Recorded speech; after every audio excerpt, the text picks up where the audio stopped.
Hello everyone, I'm Chester44 and welcome to this Let's Play of Blades of Avernum. Last episode we started a new scenario. Took some looking around in this place, took a look at everything outside of the place we're supposed to go to. Now it's time to go into the place we're supposed to go to, this tower in the north. This is one of the courtiers who is waiting for a meeting with the higher-ups on the food chain. They range from minor nobles to captains in the Megiddo defense forces. These people are not naturally inclined to be loquacious and definitely don't care for your type. Your attempts to make conversation do not achieve much success. This woman serves King Valian as his personal assistant. She is overworked and overly aggressive. She looks at you as just another nuisance. I suppose you want something from me. She doesn't even ask. It's as if it's already a fact. If you were looking for Cynthia, that's me. I suppose someone sent you here to bother me about something they want done, and I'll get around to it as soon as I can. Try again in 6 to 8 days. What's going on in the tower? This question sends Cynthia into a high rage. Are you here to mock me? Everyone knows that the prince's wedding to Lady Carria is coming up, and I have to coordinate all of it. And then every captain would prefer to speak to General Seth. And since General Seth is using me as his personal assistant as well, I'm left to deal with all of their problems and run half the army as well. That wouldn't be so bad, except all the soldiers are in a frenzy about some witch they've seen or something to the north. I have no idea what's wrong with them. And our custodian disappeared. Perhaps he knew things were going downhill in Megiddo and he tried to escape. The prince and Lady Carria. She throws up her hands, exasperated. How long have you been here? The prince and Lady Carria are to be wed, and the whole nation has been gossiping about it. Despite her bitterness and complaints, Cynthia relishes this excuse to take a break. The prince and Lady Carria are deeply in love, but the king disapproves of the lady. The king is only allowing the wedding to proceed with extreme misgivings. You see, Lady Carria is trained in the wise arts, medicine, and herbalism. The king is intensely suspicious of such practices, and so he does not trust her. But of course this is all hearsay and rumors. What's the army up to? Absolutely no good, I'm sure. They patrol and keep the peace, but then a troop patrolling the deep woods to the north swears they saw a spirit in the trees. They say there was a flickering light, like fire, moving through the forest and howling. At night. The idiots have let their imaginations get the better of them, and now none of the soldiers will go near, even in the daylight. And then, of course, General Seth is constantly rallying for the king to invade this place or that. If it were up to General Seth, we would be fighting 3 wars at a time. At least I don't have to deal with that paperwork.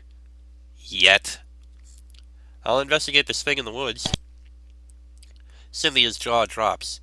You will help. She pauses for a moment, but then bursts into a flurry of action. Papers fly everywhere. Fine. Soldiers say they saw the spirit in the north woods. To get there, leave the tower and head northwest. The soldiers just know that whatever it is, it's in that direction. Oh, and if you see Deadeye, tell him that his orders are to accompany you. He needs to get out of the tower. Right now he's probably in the archer's gallery. Do you know anything else about the custodian? Well, that's actually Captain Hobbs's responsibility. She points to the north. He's through there, he knows all the details. But I'm sure that this will cause trouble for me. I'm guessing that's what our task is supposed to be. Alright. You cannot enter. What business have you speaking to the king? You don't have a good answer, so you have to turn back.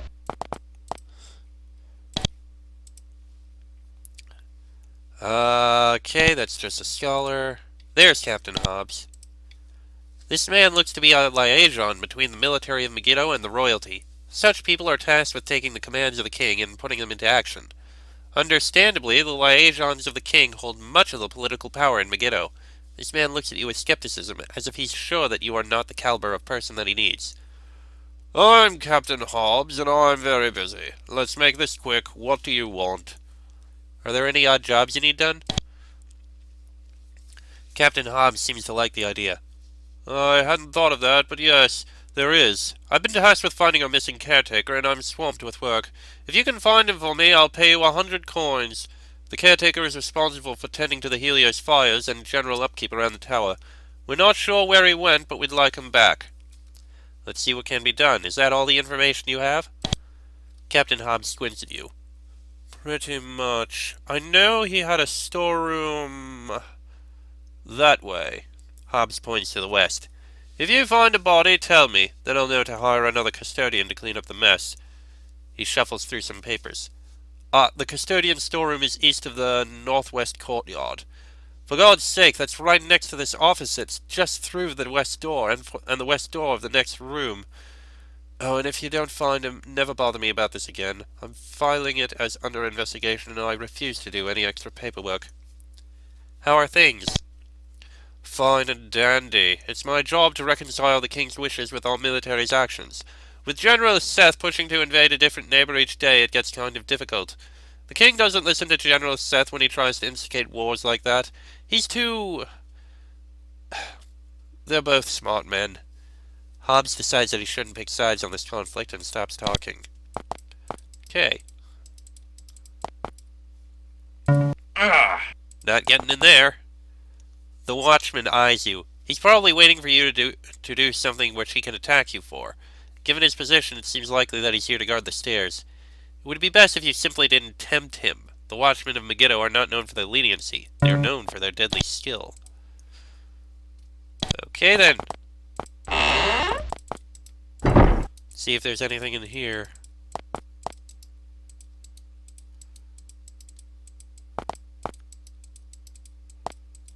This cozy little room is a place where injured and maimed soldiers are brought to recuperate and receive treatment. Servants have done their best, but the stale smell of rotten blood still lingers in the air.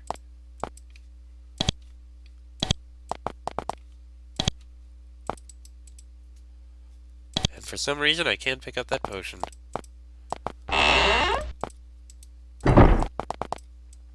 This is a custodian's room that Captain Hobbs talked about, and in the corner of the room you can see a pool of what's probably human blood.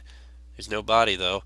There's also a dagger, which seems strange amidst the custodian's tools. Captain Hobbs will probably want to hear about this. Well, we have the dagger.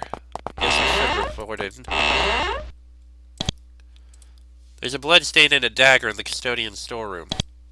Hobbs looks at you blankly. Blood stain in the storeroom? What happened? Did you cut yourself? You remind him of the case of the missing caretaker. He thinks for a second, then shuffles through his papers. Oh, yes, good to know. Where's the body? No idea. Fine. Since you didn't actually find the custodian like I told you to, I'm going to give you half of what you would have earned. He gives you 50 coins. Now leave me alone. Is there anything else we can do to help? Certainly in the next room over wanted someone to do an odd job. You should try there. Well, so much for that. We tried. Well, those are the prison cells. Looks like a barracks here. Gloves!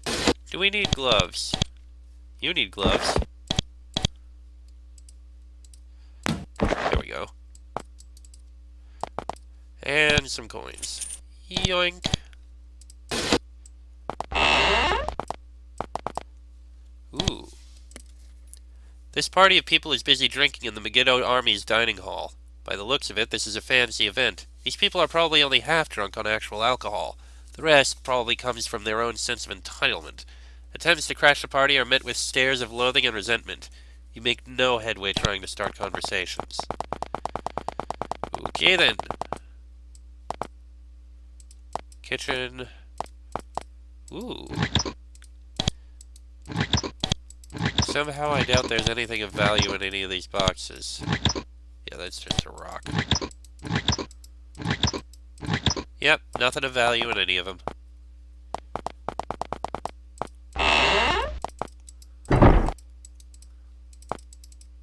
Nothing in this room.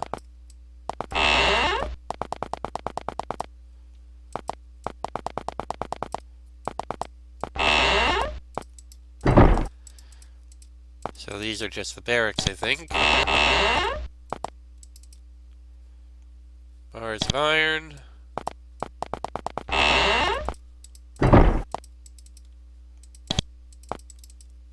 Some coins, yes. An iron spear, don't need that.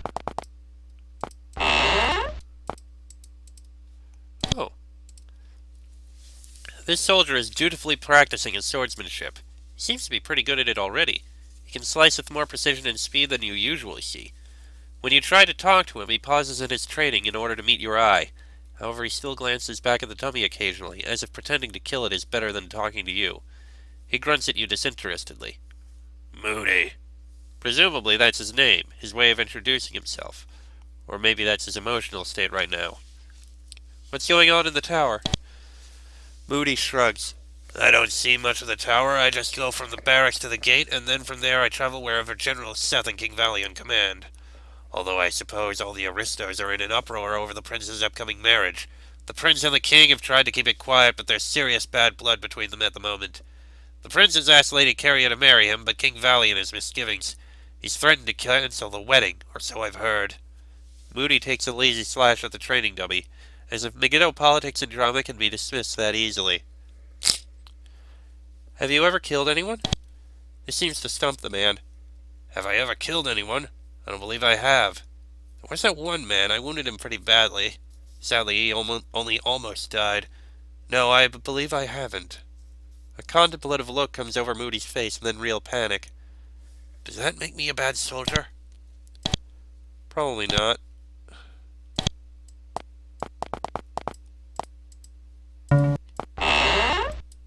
The door guard here grunts it, looks at you with skepticism. None may pass. You try to convince him to allow you through. He gives you a vacant stare. None may pass. Anything of value in here? Seems the answer is no. The guard behind you halts you. What business have you there? Lacking a good answer, you are forced to hang back and think of an excuse to go upstairs. You don't think of one. Alright then. Let's see what's in these areas. This place appears to be a temple to Helios, based upon the eternal fires outside and the 8-point sun symbols on the walls. These temples also typically serve as meeting places for the people. Okay then. This somber old man, the only occupant of this temple, looks upon you with weary eyes. Greetings, children. Have you come to learn the way? I am Missoura, and I can show you. Who are you? Missoura seems to relish this excuse to talk about himself. I was born in Megiddo to a merchant and his wife. When I was younger, I was unsure what to do with my life. Then I found my calling, ministering the message of enlightenment and truth to the people. Since then, I have found peace and serenity, and I made my way to this castle in order to be closest to the people who need the most guidance. Tell me more about your religion. He nods earnestly. Very well. It is always a pleasant surprise to speak to someone whose mind is not closed. I and my brethren, the Helians, believe that we must continue the work of Helios. To that end, we must always defend Megiddo, as Helios did so many generations ago. We must always seek to strengthen it. We can do this by serving the king and the army, or by working to build Megiddo into a stronger nation. And we must always maintain the eternal fires, the symbol of Helios' spirit. So long as the fires burn, Helios will never leave. He will always stand guard over us. And the greatest glory is to ascend into the heavens, like Helios himself did. His heart was so pure that God set him in the sky to act as our guiding light, our champion. How would I best serve Megiddo? Missoura points to the east. To the tower. Go there and ask how you may dedicate yourselves to our glorious nation. Can you tell me about the Hunan? Missoura actually spits on the floor. A curse on our fine nation. They stole the plains to the north and live their wild ways. They refuse to settle or build a permanent home or take up scholarly pursuits. They live like beasts, and so they are growing to become beasts. They hunch over like apes, and they do not have hands but claws, and they do not speak like men, but growl and bark. They should all be put to the sword. Okay, then. Ooh, paper. We do need to collect that for a guy. Ooh. Yeah, I don't need that fur. And over here... The statue here seems to have been enchanted. As you move closer to the door, it actually moves to block your way. None but those whom the mistress permits may enter. Seems very firm on the point. Okay then. That appears to be everything in here. Just gotta get you. Deadeye. Cynthia says we're supposed to check out the Northwest Woods. Deadeye looks confused. Did she really say that? Why? I've been up there. There's just wolves. Does she suspect the wolves of planning an uprising? Then Deadeye shakes his head. Fine, I'll prove to Cynthia how foolish this little jaunt is. I need to go prepare, and I'll meet you in the Northwest Woods. He stalks off. Excellent. Now let me hand in the paper we have here. There you go. Alright. I don't think there was anyone I could actually sell things to. Well, no matter. I think we have a couple quests, actually. Yes, there's a temple to the east, I believe, that we need to go to. Alright. Alright, let's begin our explorations around here. Oh! Kato Estate. Okay. We just stumbled across a random farm, I guess. Alright, let's look around here. This is a very big farm, I must say. Ah, there's the building.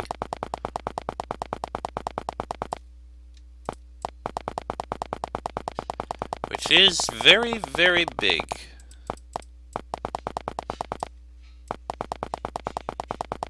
Those must be the storage buildings.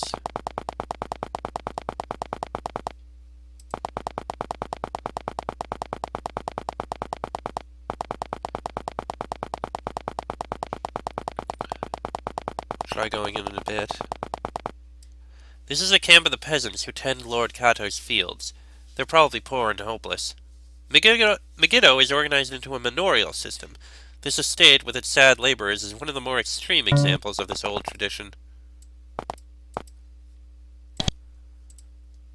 Doesn't respond.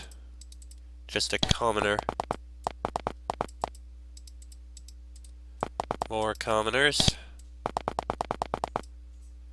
A lot of things in there to investigate. Artisans. Doesn't respond.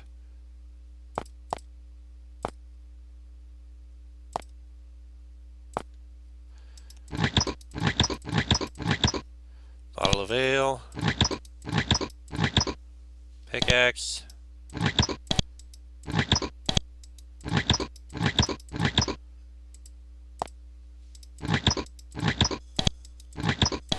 Nothing of value in any of them. Okay, let's see if we can go in. The Kato estate apparently is so essential to Megiddo that it warrants protection by a watchman. These troops are normally the personal guards of the king himself. This is one of the more angry, serious watchmen. He draws his sword when you even get close to the gate. The guard absolutely refuses to talk to you. He'll let nothing distract him from his duty. I guess we're not going in here. That's the woods we're supposed to go to, so we'll investigate everywhere except the woods. This is one of Megiddo's little hamlets. These small villages are under the nominal control of a noble or feudal lord. All the nobles provide input to the king. This is the basis for government in Megiddo. You meet a few common people in the town, but don't stay long. There's nothing to do.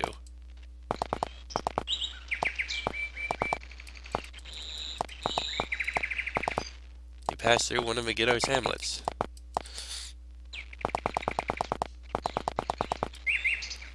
This path leads out of the little nation of Megiddo and into the wider world of Aedetia. You want to leave now? No, I'm staying. There's still things to do. One of Megiddo's hamlets. Alright, well, there's a cave here. This is the fire temple of Megiddo. Perhaps it was the first in the world.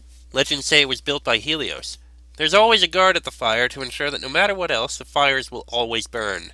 The temple is an ancient thing. It was dug into the ground to protect it from the elements, and then much later it was uncovered in order to expose it to more sunlight.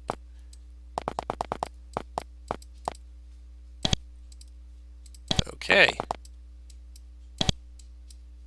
No, I don't want to jump off.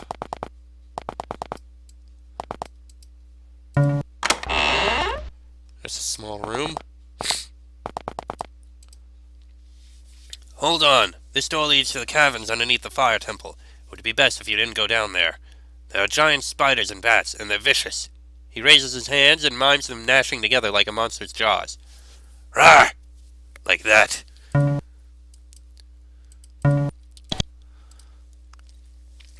This watchman stands in front of an old, weathered doorway. Doesn't look as old as a memorial to fire, but it looks nearly as ancient. The guard gives you a cold look. Stay out of trouble. Stay away from here. What do you do here?